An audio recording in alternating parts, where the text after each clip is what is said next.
తల్లికి వందనం పథకం ఇప్పుడు ఆంధ్రప్రదేశ్లో హాట్ టాపిక్గా మారింది.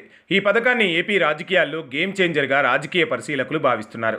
వైసీపీ హయాంలోనూ అమ్మఒడి ఈ తరహా సంక్షేమ పథకం అమలైనా ఇంట్లో కేవలం ఒక బిడ్డకు మాత్రమే ఆ పథకాన్ని అమలు చేయడం చూశాం.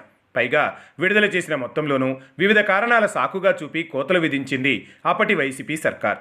అయితే ఎలాంటి కోతలు లేకుండా ఆపై ఓ కుటుంబంలో ఎంతమంది పిల్లలు చదువుకుంటే అందరికీ వర్తించేలా తల్లికి వందనం పేరుతో సంక్షేమ పథకాన్ని అమలు చేస్తోంది కూటమి సర్కార్. 8,745 కోట్ల రూపాయల్ని ఈ పథకం కోసం కూటమి సర్కార్ విడుదల చేసింది. ఎలాంటి హడావిడి లేకుండా తల్లుల ఖాతాల్లో డబ్బులు జమయ్యాయి.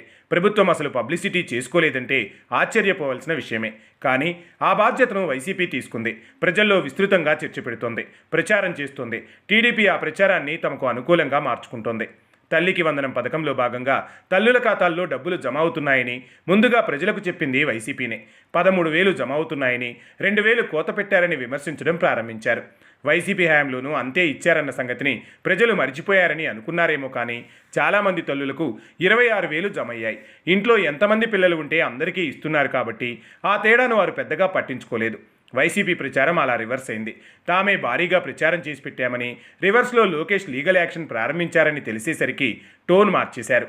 వైసీపీ తల్లికి వందనంపై ప్రచారం చేసేలా చేసుకుని దాన్ని తమకు అనుకూలంగా మార్చుకునేలా వైసీపీ సోషల్ మీడియా వ్యూహం అమలు చేస్తుండడంతో వ్యతిరేక ప్రచారం కాస్త ప్రజల్లో పథకంపై పాజిటివ్ చర్చకు కారణమైంది. గతంలో చంద్రబాబు పాలన అంటే అభివృద్ధి మాత్రమే గుర్తొచ్చేది. కానీ ఇప్పుడు రాష్ట్రంలో ఆర్థిక పరిస్థితులు కొంత ఇబ్బందికరంగా ఉన్న సంక్షేమ పథకాలని అత్యంత ఖచ్చితత్వంతో అమలు చేస్తున్న కూటమి సర్కార్ అదే సమయంలో అభివృద్ధి పనుల్ని శరవేగంగా చేస్తోంది.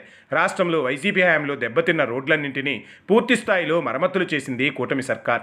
రానున్న ఆగస్టు నుంచి ఆర్టీసీ బస్సుల్లో మహిళలకు ఉచిత ప్రయాణ సౌకర్యాన్ని కూటమి సర్కార్ అమల్లోకి తీసుకురానుంది. మొత్తంగా సంక్షేమం, అభివృద్ధి 2 ఎజెండాలుగా చంద్రబాబు పాలన సాగుతోంది.